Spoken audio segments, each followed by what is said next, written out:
is. I am on the way. I am on the road to San Diego for my first ever away match with the black and gold of LAFC. I'm very excited about this. I got my ticket through the 3252 and I kind of found out late in the day that I have to be down there like by 2 o'clock to get my ticket, a paper ticket. In this day and age, in this economy, to get a paper ticket, everybody meets up and then we get buses to the stadium that leave at like 2:45, between 2:45 and 3 o'clock. The match doesn't kick off until 6:30, lads. So, you know, I'm assuming we're going to be in the stadium like a couple of hours before kickoff. I am looking forward to it. I'm dialed in. Traffic is I'm just coming up here now. I've not even left 10 minutes and I'm hitting traffic. And I've kind of left half an hour after the time I kind of wanted to leave, and I don't think it's completely screwed me over, but I like arriving. My philosophy is if you're on time, you're late, you know? I like being there well in advance, especially when I'm going somewhere that I'm not familiar with whatsoever. So I want to get to the hotel, check in, you know, get me bits and pieces in place, and then get an Uber to where everybody's meeting up. So I'm due to arrive at 1:28 at the hotel, and then, you know, I have to check in, all that shit, and then get over to whatever the address is. I have the address somewhere. I'm not really, I have no expectations.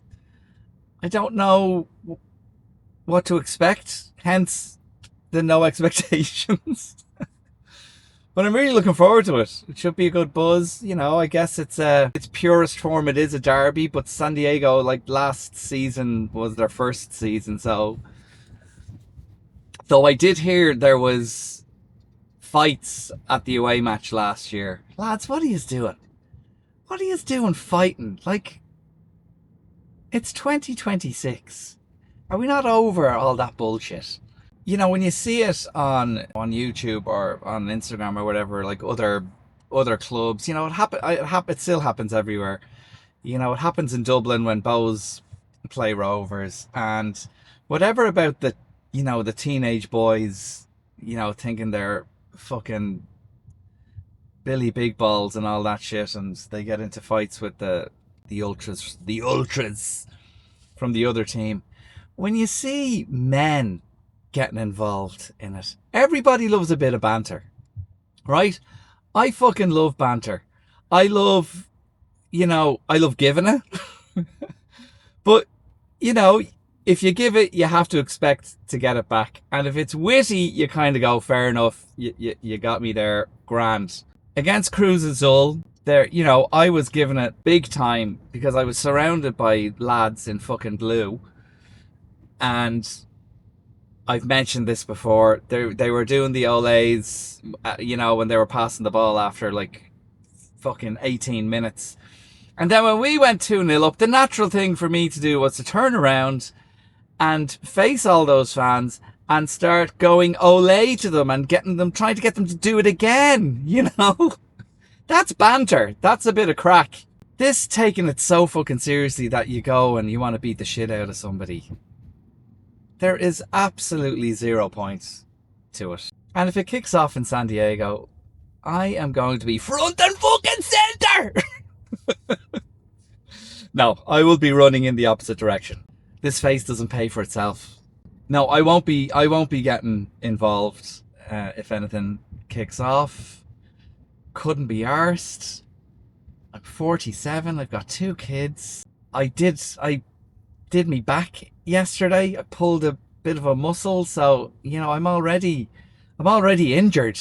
I don't need to be getting involved in any shenanigans, but I will gladly participate in banter and telling the other fans to fuck off and all that stuff. That's all completely fine. Giving it a bit of this from a distance, mouthing wanker across, sections and kind of going like that. Wango.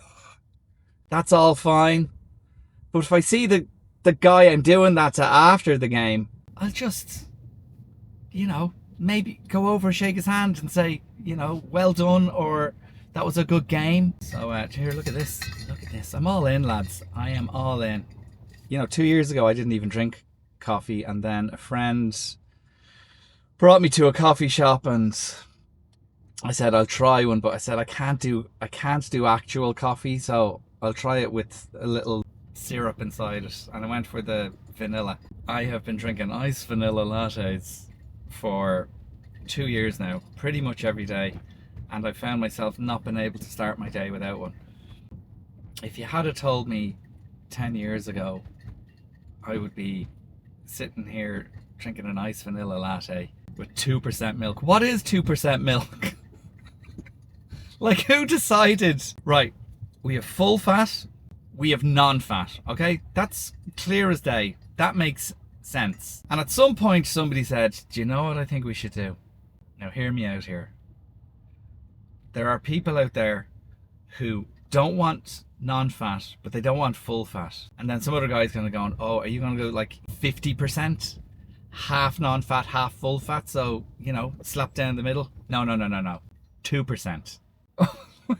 How do they even extract 2% out of the milk to make, how accurate is 2%? Nevertheless, we use it at home in our house. So there's obviously a difference. Maybe it's just a marketing thing. I don't fucking know. We've been sold a lie! Anyway, morning coffee. Fucking LA traffic. Jesus Christ. Saturday morning, 10:43. And I am in this for, I don't know how much longer. Not too bad, actually. Down as far as Filipino town. Oh God, I took 2 Advil and I think it's starting to kick in. Advil's great. Does everybody know about Advil? It's very good if you've got, not major pain, just dull pain somewhere. Headache, hungover maybe. Does it work on hangovers? Maybe, I don't know. I don't drink. Right, I'm going to introduce you to a band from Dublin. They're called Fontaines DC.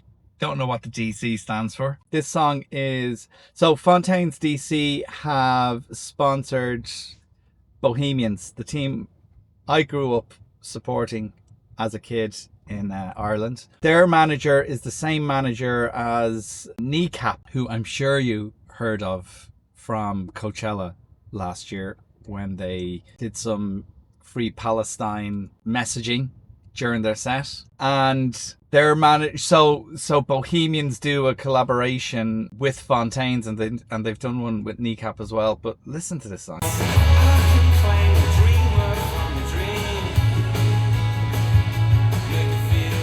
Everything.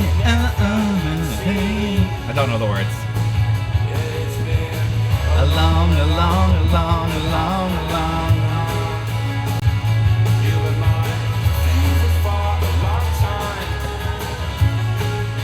It's a fucking great tune.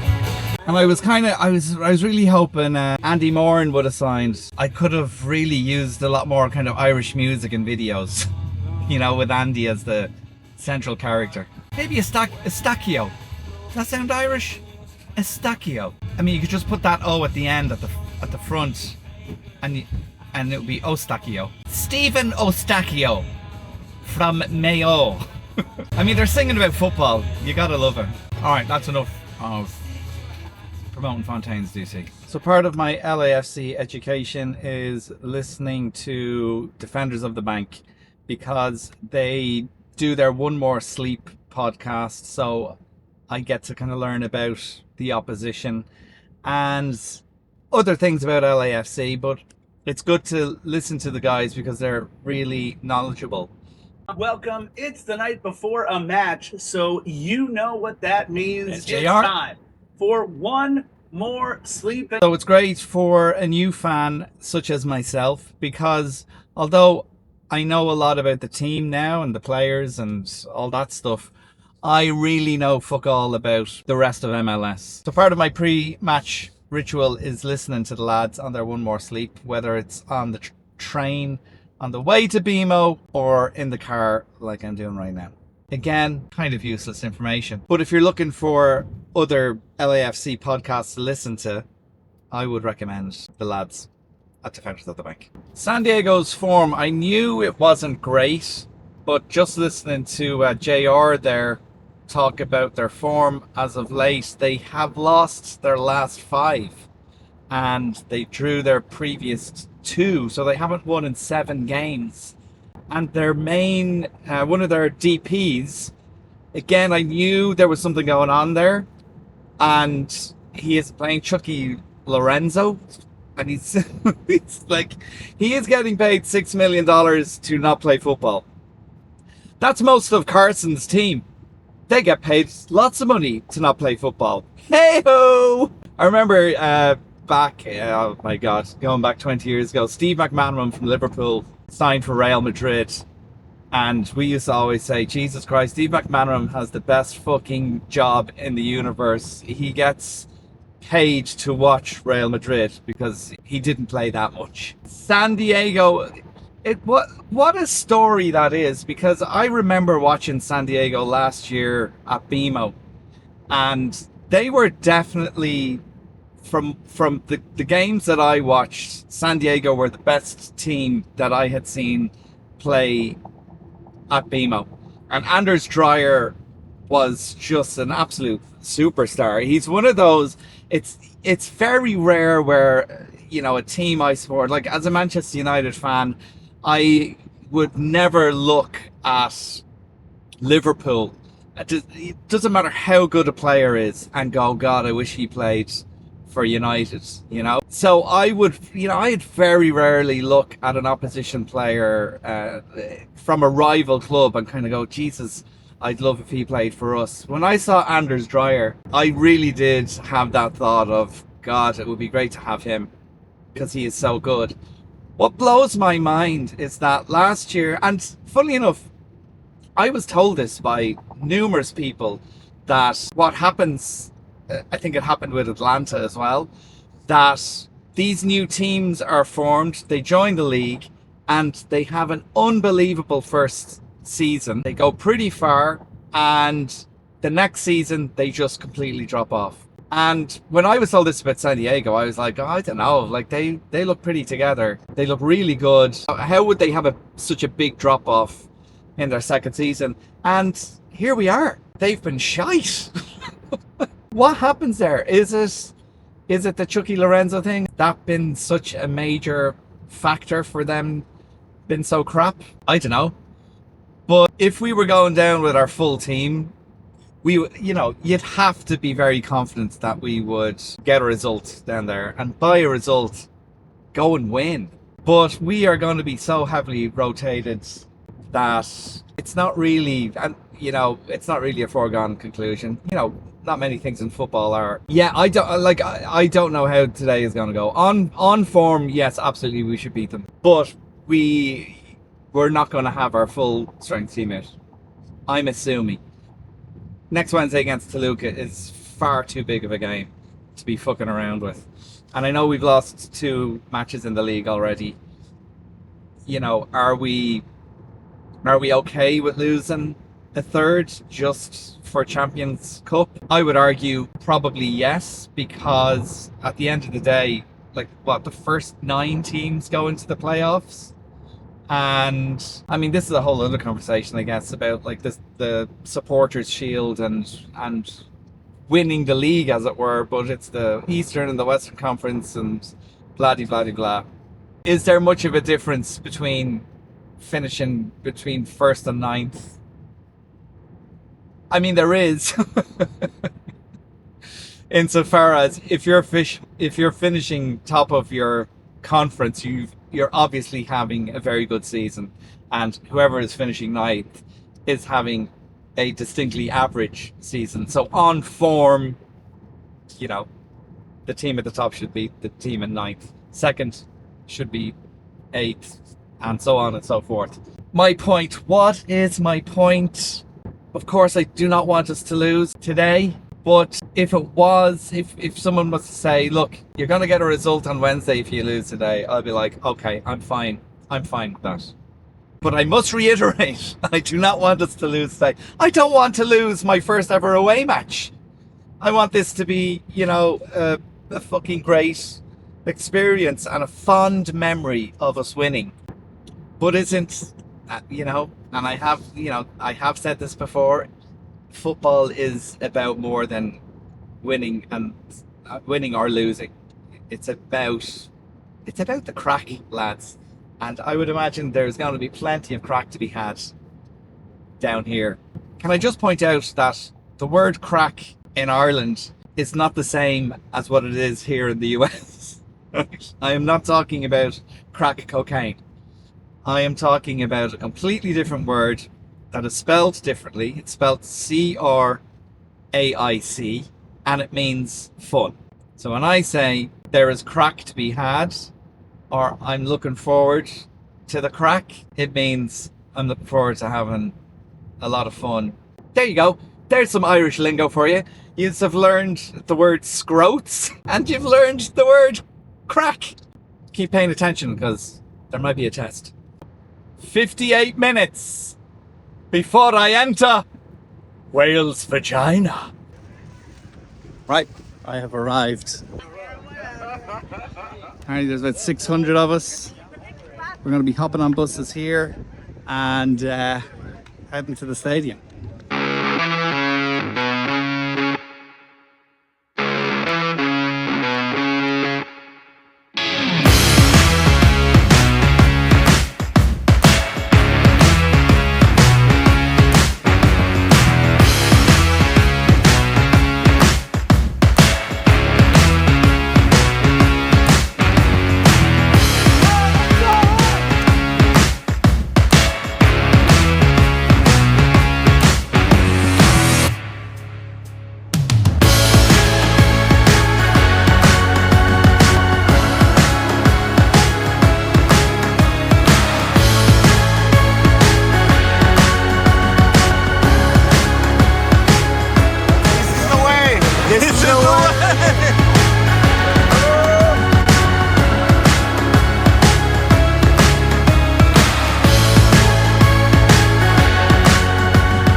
Snapdragon.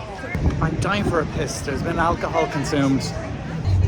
They're not even allowing us to use proper toilets.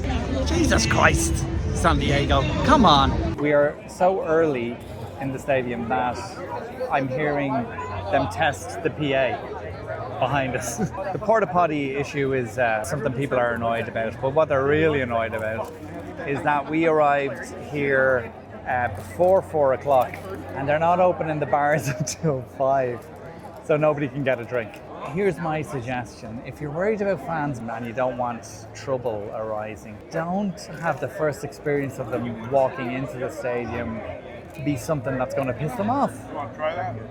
Simple as that. What I can say is the fish and chips was actually really nice. So outside these shitty toilets, I have happened upon Mr. Bourne Slippy. You know what? I just came back from 3 weekends full of these Portos. My PTSD is out of it right now. I'm going to tell them I'm allergic to plant. So here's the question. Were you here last year? Yes, I was. Okay. Was it like this? No, it wasn't. We had physical restrooms. We had the bar open at a proper time, not at 5 o'clock, not an hour and a half before kickoff. Who is that? If anything, they wanted us to drink even earlier so we could be done earlier. It's way different. But I blame Carson.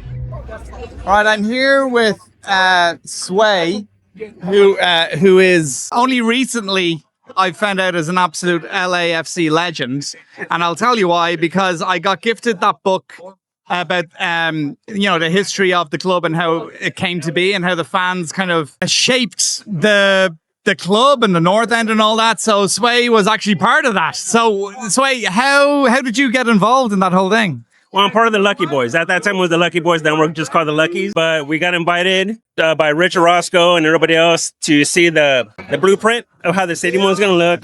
They gave us the first glance to see what they wanted from the North End. It was the original 6. It was the Empire, and then it was us, D9U, Empire boys, Black Army, of course. You're with Luckies. Yeah. So how did Luckies form before the team actually even existed? Were you guys part of the whole Chivas thing and then Chivas No. USA? No. No. I know nothing. I got involved with Baldwin's back in Pasadena. Okay. So I saw That's who the they bar. That's the bar. Yeah. So I told them, hey, I want to be a part of this. You guys seem like cool cats. I want to, hang out, drink some beer. I felt privileged to be part of it. So How many of you at that point were there? Because there's no team at this point.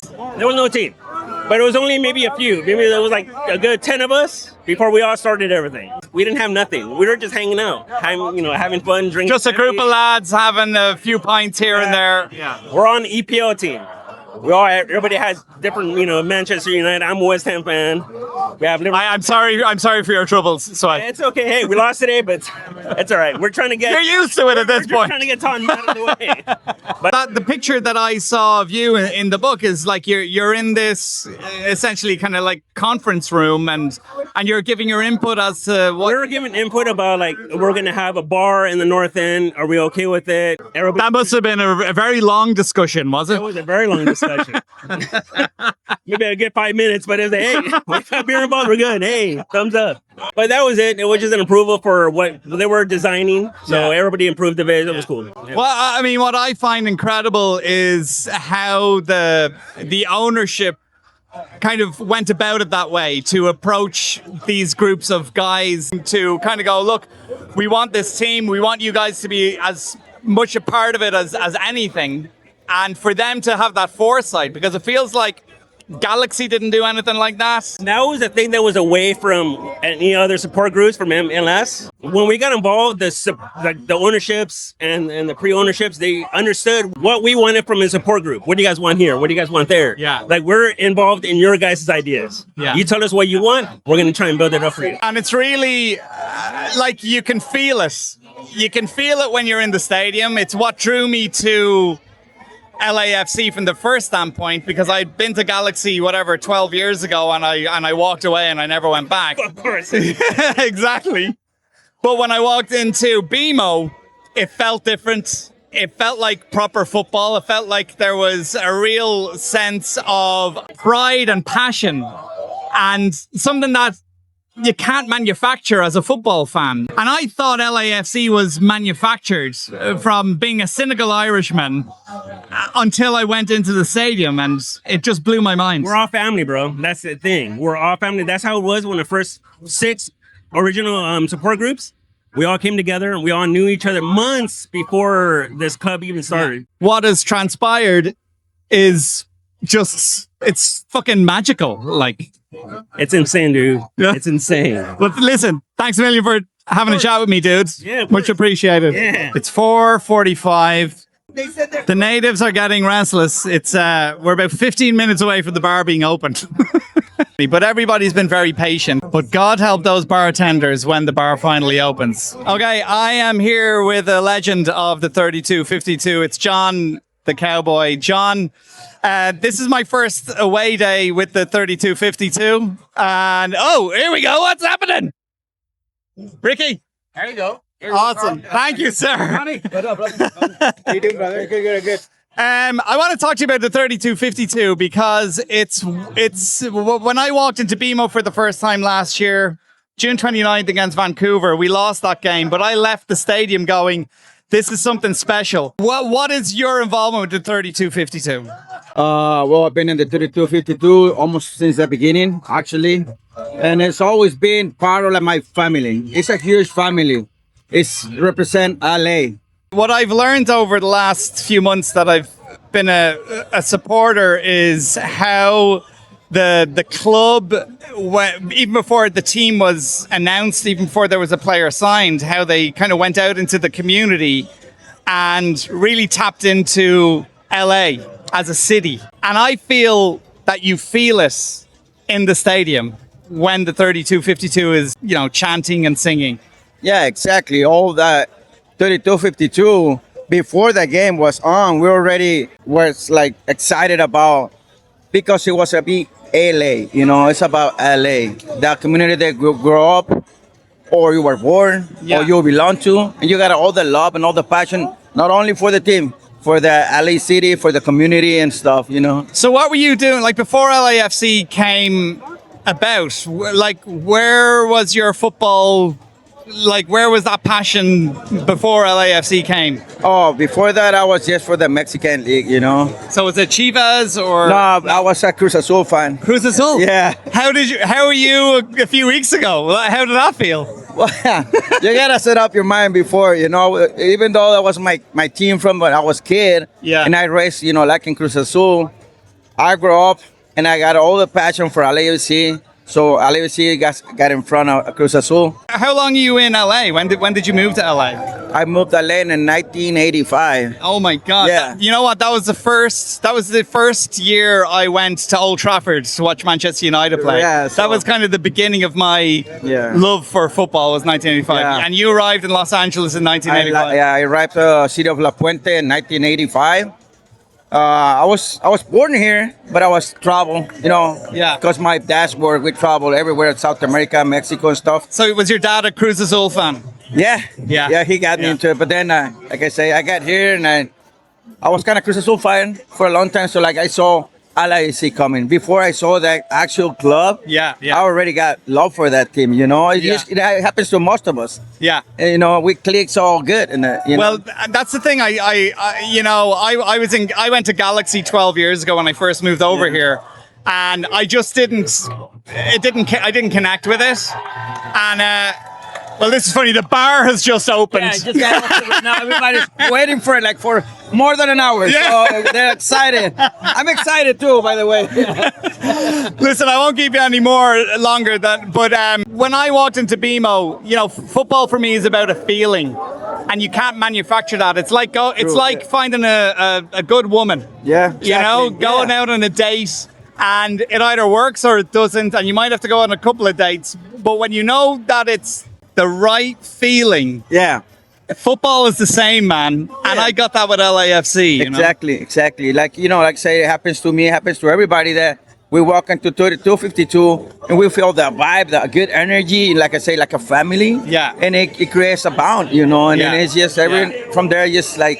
I love the authenticity of it as well. You know, Yeah, that's another one, yeah. It's not manufactured. It's No, fucking it's all proper football fans. Exactly, bro. Yeah. Yeah, it's all from right. the heart. All right, listen. I think it's time to get a drink. It's time, so yeah. Let's do it. So San Diego had their first season last season, and there was a bit of trouble between LAFC fans and San Diego fans after the game. And I'm talking to a few of the guys, and I'm going, like, how can there be intense rivalry between a team that's only just, you know, been established? And it stems back to baseball. That the rivalry between the Padres and the Dodgers is really big. So it's bleeding into the San Diego LAFC, you know, dynamic. And also because the security last year for this fixture wasn't too bad. But this year it's like, you know, we're penned in like fucking cattle here, and we're pissing in porta potties. But it's to do with the Carson fans. San Diego's first match was against Galaxy in Carson. And, you know, I have to applaud them on this. They stole a Galaxy banner. They stole a Galaxy banner, and then in the corresponding fixture here at Snapdragon, they unfurled that Galaxy banner and they had it upside down. And then the Galaxy fans got their knickers in a twist, and they tried to storm the fucking San Diego end and get their banner back, and it all turned to shit, and there was fights in the stands. It reminds me of some kind of like 90s coming of age comedy where, you know, one university tries to steal the other university's fucking mascot. I mean, it's so fucking stupid, but hilarious at the same time. So, all right, I'm here with Monkey. Monkey is part of TSG, which is my supporter group that I have gravitated towards. And apart from being an absolute gentleman, Monkey is also an incredible chef and provides amazing food at tailgates. So, Monkey, I want to ask you, what was your first involvement with LAFC? First involvement with LAFC was my local bar, beer garden, watching the games, and little did I know that I met my future friends and family, which is TSG, Tire Supporters Group. Being a part of it, there, watching it, feeling the energy, the atmosphere, the passion. I was like, wow, so this is what MLS has to offer and provide. So were you were a football fan before LAFC? No, I wasn't. Ah, So okay. So when you walked in, because I remember my first time seeing the North End, like when you walked into the North, do you remember that moment walking into it? I do. And so what was like, what did you have any expectations or what was it? I did. When I walked in there, I didn't know what to expect. I didn't know we were standing. I didn't know we were chanting. I was like, wait, what is going on? So being part of LAFC, being part of TSG, when it comes to hockey, football, baseball, basketball, LAFC, greatest experience to go to. Thank you, dude. Oh, thank you. Cheers. One of the challenges you face as an away fan at San Diego is finding a porta potty that hasn't been used that much. And I'm glad to say I have found one. Okay, the team has been announced. A lot of rotation, which is to be expected. I have been standing in this area for what seems like about 17 hours. It's time to go into the actual stadium and get ready for the match. All right, we want to head up into our stand, into our section. We're been blocked off now. Honestly, I've never felt like a farm animal as much as I do right now. They're finally letting us through. All right, here we are. We are up in the nosebleeds. I mean, it's a nice stadium. You're kind of fucked if it rains, though. But I'm assuming it doesn't rain much in San Diego. Fuck San Diego! Fuck San Diego! Fuck San Diego! We're doing like a 3-minute silence thing. I was asking the guys why we're doing that. It's so that we have a bigger impact when we start singing. So let's see how that goes. Here we go. I better fucking hear you. Let's fucking go. We got let's go. We're LA football. Vegas in the northern. Nobody can fuck with us. Brilliant. All right, here we are. It's halftime. What a cracking stadium. Beautiful evening here. 1-0 down. I'm not entirely surprised. We've changed our entire back line. They scored off a set piece. It's not surprising. What's disappointing is we're really not challenging their back line. At any time on the couple of occasions where we have kind of run at their back line, they've shit their pants, but we're not capitalizing on it. It's an issue when we make so many changes, and it's understandable because of the match against Toluca on Wednesday. It'll be interesting to see what Mark Dos Santos does in the second half. You know, whether he brings on more of the regulars or not. But San Diego are a shadow of their former selves. It's there for us. We can get a result. So let's see what Dos Santos does for the second half. I'll tell you one thing I've learned from this away day. I need to learn the lyrics to the Spanish songs because I know fucking none of them. That's going to be my homework next week. It's 2-1. We're in stoppage time. We had 9 minutes and then their keeper decided to fall down and get hurt. The atmosphere is really fucking good, to be honest with you. You know, San Diego fans are bringing it. We're fucking killing it.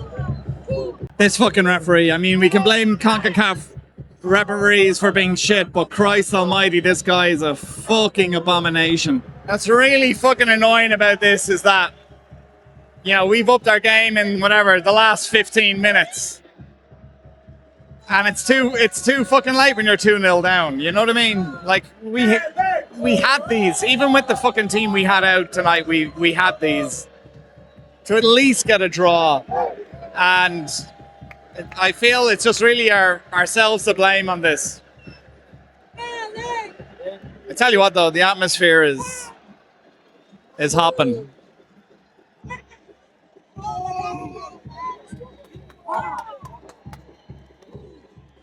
just gutting. It's gutting. It's always gutting to fucking lose. But here's Martinez now.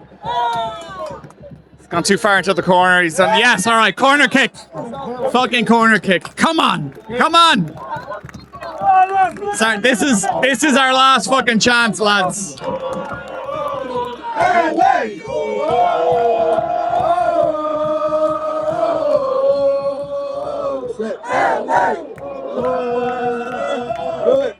This will be incredible. This goes in.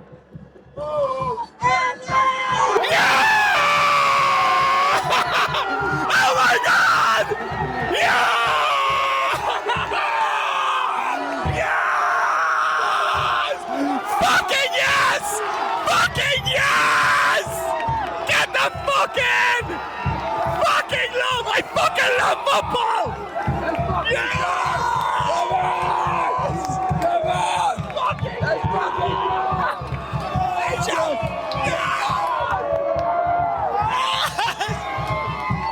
Fucking yes! Get the fucking! Get the fucking! Yes! LAFC fans. Look at that. Fucking brilliant. Nothing like a last, well, there is something like a last minute equaliser. It's got a last minute winner. But we'll take a last minute equaliser. And for some reason, we have decided to congregate by the infamous porta potties to celebrate. Here we go, look at this. I am back at my hotel room after the match. This hotel is giving me kind of, I'm a down on my luck, possibly alcoholic 90s detective. That's the vibes I'm getting from here, that something's gonna go down. I'm not quite sure what. That aside, the fact we were 2-0 down in that game and we managed to claw it back is remarkable, because we never really looked like scoring. Oh, fucking hell. It's just, football is, it's exhausting, isn't it? It's exhausting being a football fan. And with this being my first away match, you know, I put a lot of stock in it, because you want it to be perfect, and you know, you want to win. But realistically, I was coming down to this match and I was like, you know, I'll be happy with a draw, because I knew we would be putting out a team that wasn't our first choice by any stretch of the imagination. And you look at that back line, to get the result that we got, I'm extremely happy. The way we got the result we got, it's just fantastic. And given their fans shit as their fans walked out and we were held back for God knows how long, was fucking hilarious. So that's it. I love football. I love LAFC. Good night, good luck, and go fuck yourself, San Diego. Unfortunately, my chant about Shamu didn't catch on. I was trying to get Shamu's a paedophile, Shamu's a paedophile. People weren't into it. I don't know why. I think it could have worked.